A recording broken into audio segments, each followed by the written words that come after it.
बिस्मिल्लाहिर्रहमानिर्रहीम। अस्सलाम वालेकुम डियर स्टूडेंट्स। जैसा कि आप जानते हैं कि हम चैप्टर 21 को कंप्लीट कर चुके हैं और आज हम उसके शॉर्ट क्वेश्चंस को डिस्कस करेंगे। आज हम फर्स्ट 5 शॉर्ट क्वेश्चन को डिस्कस करेंगे, तो चलिए स्टार्ट करते हैं। डियर स्टूडेंट, फर्स्ट क्वेश्चन की स्टेटमेंट कुछ इस तरह से है, what are isotopes, what do they have in common and what are their differences. Dear student, ये क्वेश्चन आइसोटोप्स और उनसे रिलेटेड प्रॉपर्टीज से लिंक्ड है। किसी भी एलिमेंट के वो न्यूक्लियाई जिनका चार्ज नंबर सेम हो बट मास नंबर डिफरेंट हो, वो उसके आइसोटोप्स कहलाते हैं। इसका मतलब ये है कि किसी भी एलिमेंट के आइसोटोप्स में नंबर ऑफ प्रोटॉन्स और नंबर ऑफ इलेक्ट्रॉन्स सेम होता है, but number of neutron different होता है और न्यूट्रॉन के ही डिफरेंस पर बेस्ड करते हैं आइसोटोप्स। अगर आप हाइड्रोजन के आइसोटोप्स को देखें तो इसके 3 आइसोटोप्स प्रोटियम, ड्यूट्रियम और ट्रिटियम कुछ इस तरह से हैं। इनमें चार्ज नंबर सबका 1, 1 और 1 है, लेकिन मास नंबर 1, 2 एंड 3 है। मास नंबर डिफरेंट होने की रीजन आप देख रहे हैं कि नंबर ऑफ न्यूट्रॉन्स हैं। So number of neutrons different होने की वजह से इनकी फिजिकल प्रॉपर्टीज एक दूसरे से डिफरेंट हो जाती हैं, क्योंकि नंबर ऑफ प्रोटॉन और नंबर ऑफ इलेक्ट्रॉन सेम है और केमिकल प्रॉपर्टीज इलेक्ट्रॉन पर डिपेंडेंट होती हैं और सेम नंबर ऑफ इलेक्ट्रॉन्स होने की वजह से इनकी केमिकल प्रॉपर्टीज सेम होती हैं। फॉर एग्जांपल, अगर इनमें से प्रोटियम और ड्यूट्रियम ऑक्सीजन के साथ रिएक्ट करते हैं तो इन दोनों के केमिकल रिएक्शन से बनता है H2O। यानी दोनों डिफरेंट हैं, लेकिन जब ये ऑक्सीजन के साथ रिएक्ट करते हैं तो केमिकल रिएक्शन सेम है और आपको दोनों सिचुएशंस में H2O ही मिल रहा है। लेकिन अगर हम इनकी फिजिकल प्रॉपर्टीज को देखें तो इन तीनों के मेल्टिंग पॉइंट एक दूसरे से डिफरेंट हैं, इन तीनों की डेंसिटी एक दूसरे से डिफरेंट है और तीनों का स्टेबिलिटी फैक्टर भी एक दूसरे से डिफरेंट है। इनमें प्रोटियम और ड्यूट्रियम दोनों स्टेबल हैं, लेकिन ट्रिटियम एक अनस्टेबल न्यूक्लियाई है। इसका मतलब कि आइसोटोप्स में जो सेम चीजें हैं वो ये कि इनमें नंबर ऑफ प्रोटॉन सेम है, इनकी केमिकल प्रॉपर्टीज सेम है। और अगर हम डिफरेंसेस को लिखेंगे तो हम कहेंगे कि नंबर ऑफ न्यूट्रॉन्स इनमें डिफरेंट होते हैं और इनकी फिजिकल प्रॉपर्टीज एक दूसरे से डिफरेंट है। सो जब आप इसका आंसर लिखेंगे तो सबसे पहले आपने आइसोटोप की स्टेटमेंट बतानी है। तो आप आइसोटोप की स्टेटमेंट में लिखेंगे nuclei of an element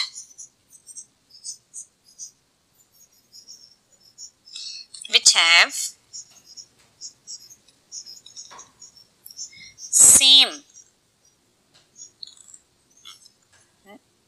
have same charge number Z but different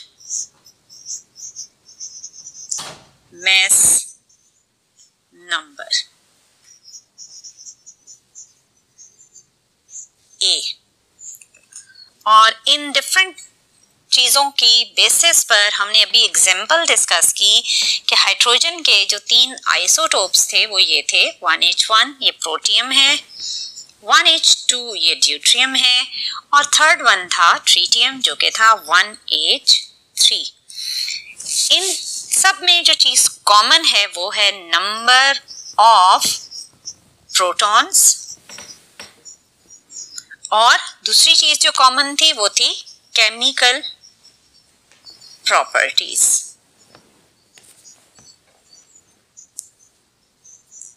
और अगर आप डिफरेंसेस लिखेंगे तो इन तीनों में जो चीज डिफरेंट है that is number of neutron और इनकी physical properties.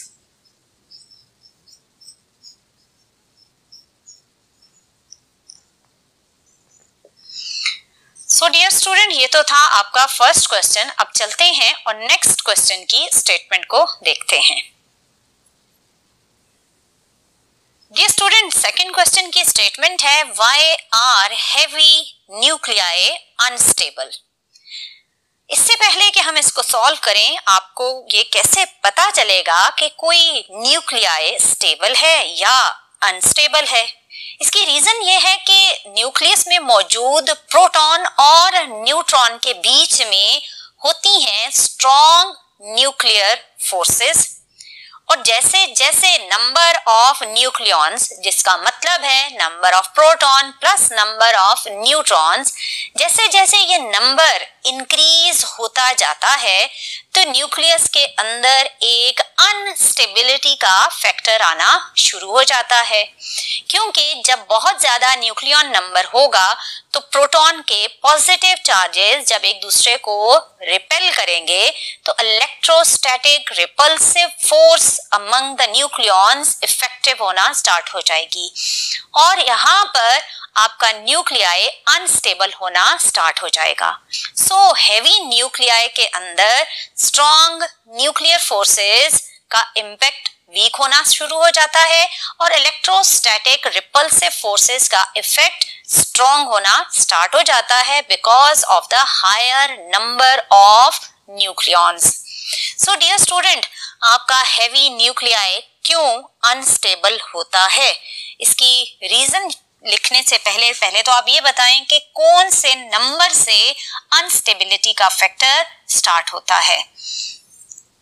Heavy nuclei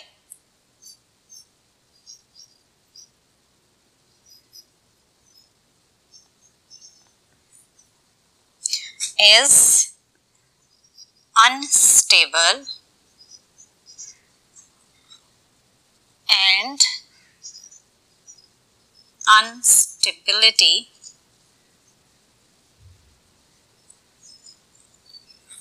starts when A is greater than 82। जब आप पीरियोडिक टेबल में एलिमेंट्स को देखें तो वो एलिमेंट्स जिनका मास नंबर 82 से ग्रेटर है वो रेडियो एक्टिविटी के प्रोसेस को जनरेट करते हैं और वो अनस्टेबल हो जाते हैं। इसकी रीजन क्या होगी? रीजन में आप लिखेंगे कि strong nuclear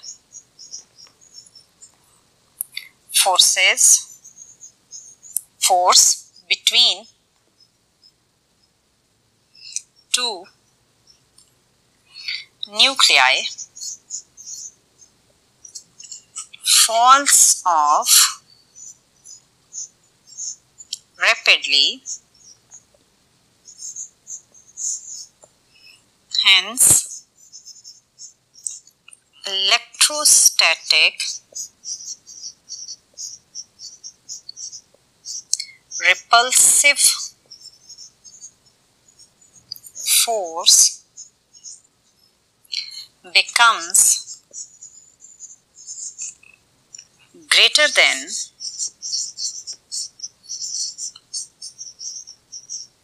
strong nuclear force।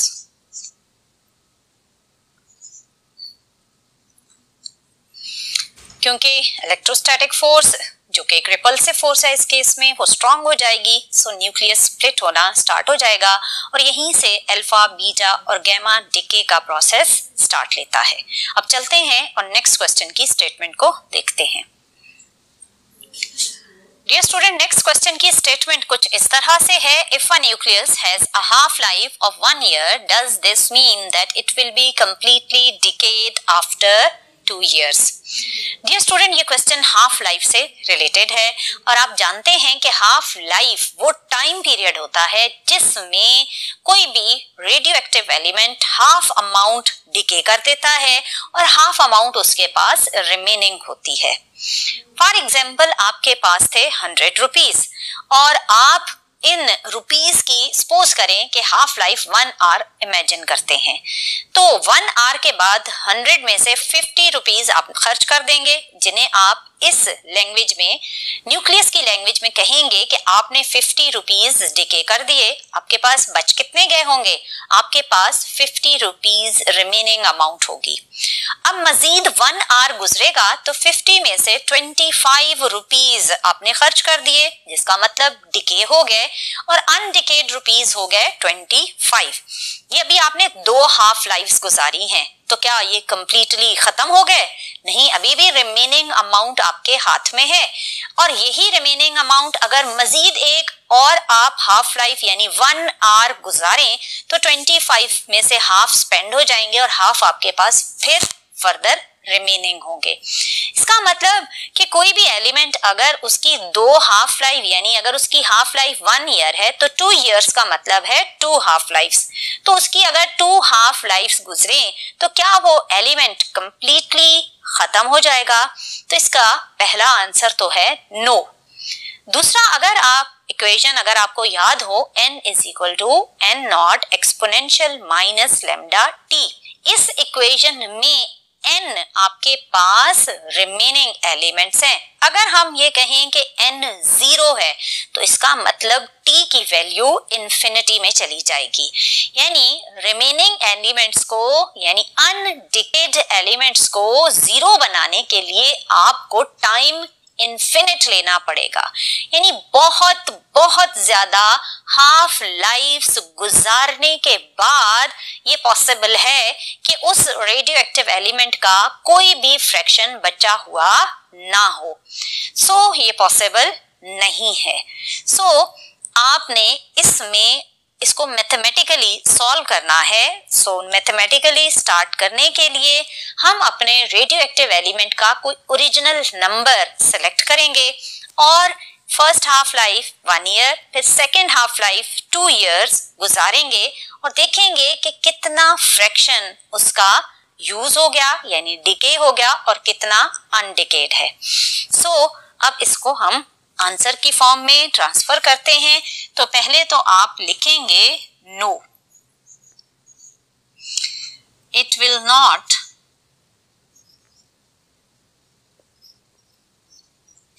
Decay completely.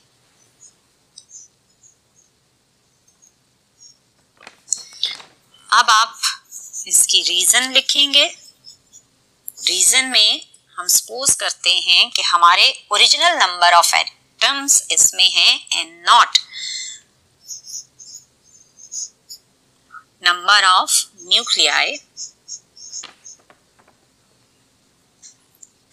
equals to n naught, number of undecayed nuclei after 1 year। कितने हो जाएंगे? 1 ईयर के बाद आपके पास जो अमाउंट बचेगी वो अभी आपने देखा कि हाफ डिके हो गए, हाफ बच गए। नंबर ऑफ अनडिकेड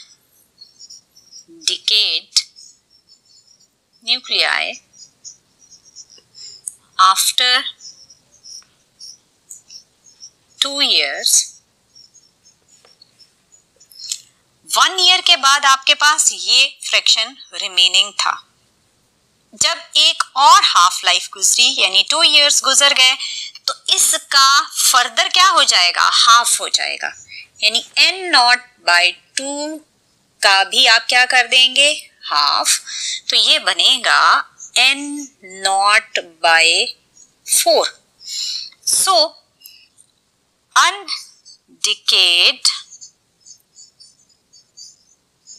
फ्रैक्शन क्या बचा आपके पास? वो है 1/4 ऑफ n नॉट। अगर आप 1/4 n नॉट को परसेंटेज में कन्वर्ट करें तो ये बनेगा 25%। अगर अनडिकेड 25% है तो इसका मतलब डिकेड जो एलिमेंट होंगे वो कितने होंगे? 75%।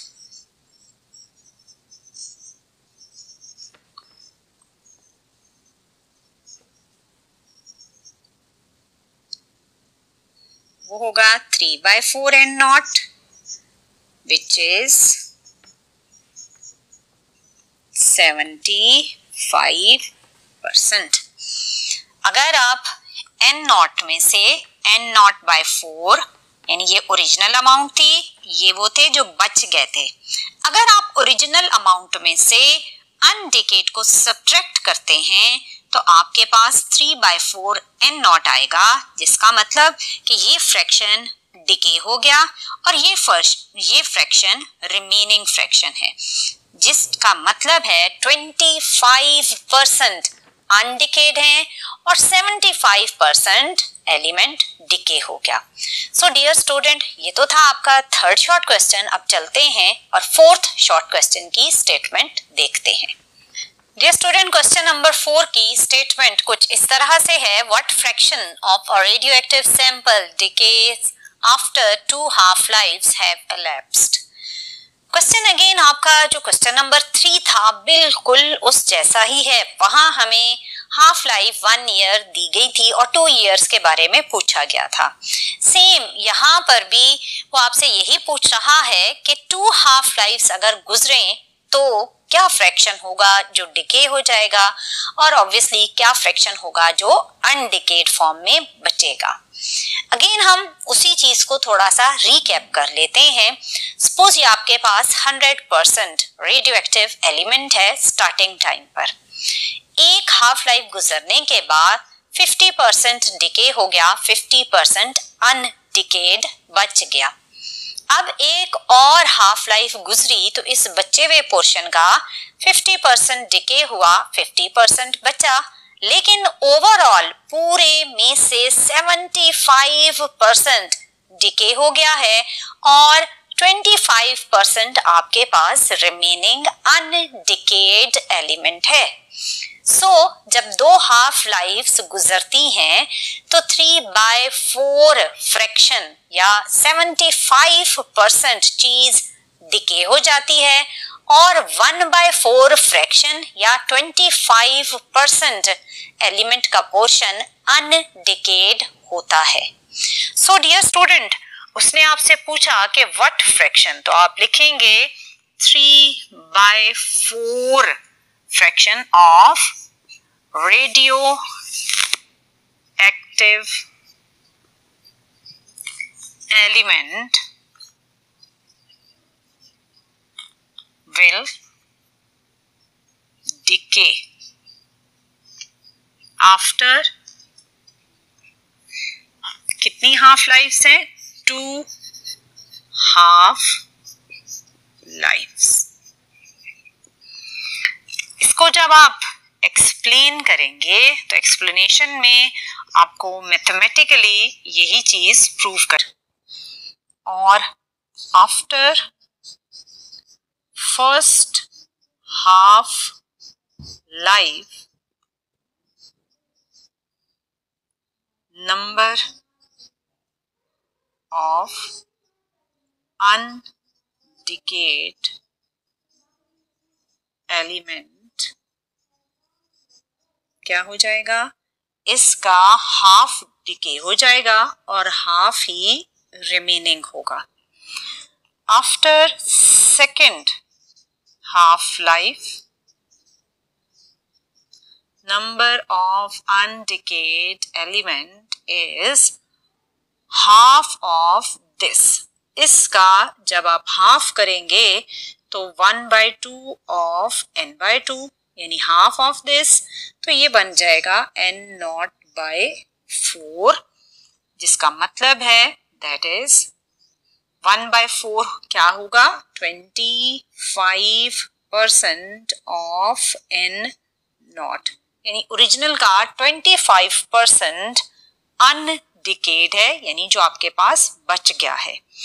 उसने आपसे पूछा कि कितना उसका फ्रैक्शन डिके हो जाएगा। ये अगर अनडिकेड है 25% तो फ्रैक्शन of decayed element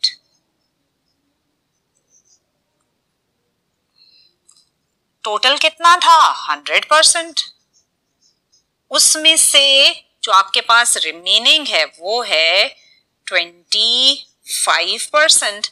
तो आप टोटल में से जो आपके पास रिमेनिंग है उसे सब्ट्रैक्ट करें तो आपका जो डिके हुआ परसेंटेज है वो है 75%। सो डियर स्टूडेंट, उस 100% में से 75% डिके हो जाएगा आफ्टर 2 हाफ लाइफ्स और 25% अनडिकेड होगा। ये तो था आपका 4th शॉर्ट क्वेश्चन और अब देखते हैं 5th शॉर्ट क्वेश्चन क्या है। डियर स्टूडेंट, नेक्स्ट क्वेश्चन की स्टेटमेंट कुछ इस तरह से है, the radioactive element radium has a half life of 1.6 10 to power 3 years since the earth is about 5 billion years old. How can you explain why we still can find this element in nature?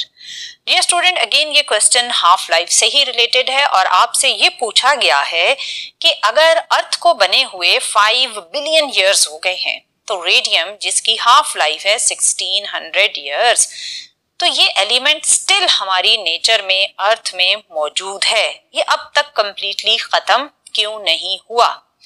Dear student, अभी हमने previously एक question में discuss किया था एक equation को, that was n is equal to n naught exponential minus lambda t. According to this equation, n naught आपके पास है ओरिजिनल नंबर ऑफ एटम और n है अनडिकेड नंबर ऑफ एटम्स। अगर आप ये चाहते हैं कि n की वैल्यू यानी अनडिकेड कोई भी ना एलिमेंट हो, n की वैल्यू 0 हो, तो n की वैल्यू 0 तभी होगी जब इसमें t which is the time का फैक्टर अगर इन्फिनिट होगा। सो अगर आप किसी भी रेडियोएक्टिव एलिमेंट्स का कंप्लीट डिके चाहते हैं तो किसी भी रेडियोएक्टिव एलिमेंट के कंप्लीट डिके के लिए टाइम का फैक्टर इन्फिनिट होना चाहिए और ऑब्वियसली इन्फिनिट टाइम का फैक्टर पॉसिबल नहीं है और आपके पास अगर अर्थ का टाइम 5 बिलियन ईयर्स दिया गया है तो ये एक कैलकुलेटेड टाइम है, ये एक इन्फिनिट टाइम नहीं है। सो इसके कंप्लीट डिके के लिए हमें इन्फिनिट टाइम चाहिए जो कि ऑब्वियसली पॉसिबल नहीं। सो इसका फिर कंप्लीट डिके होना भी पॉसिबल नहीं है। सो इसीलिए ये हमें नेचर में मिलता रहेगा क्योंकि एक हाफ लाइफ गुजरेगी तो हाफ फ्रैक्शन बचेगा, फिर एक और हाफ लाइफ गुजरेगी तो उस हाफ का मजीद हाफ हो जाएगा, फिर हाफ लाइफ गुजरेगी फर्दर हाफ हो जाएगा, तो ये प्रोसेस कंटिन्यू रहेगा टिल इन्फिनिट टाइम। सो इसके आंसर में जस्ट आपने एक्सप्लेनेशन के ही थ्रू बताना है। अकॉर्डिंग टू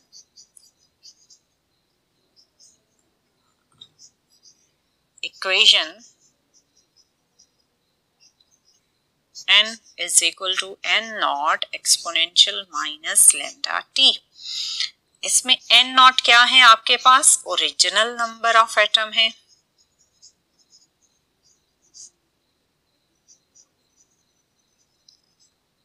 और n आपके पास है अनडिकेड।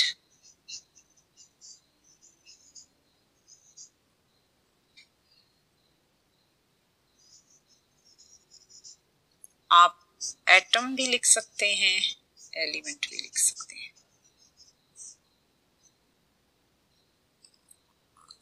इसमें अगर आप ये चाहते हैं कि n आपका 0 हो जाए यानी कोई भी अनडिकेड ना बचे तो आपके पास t क्या हो जाएगा? Infinite, which is not possible.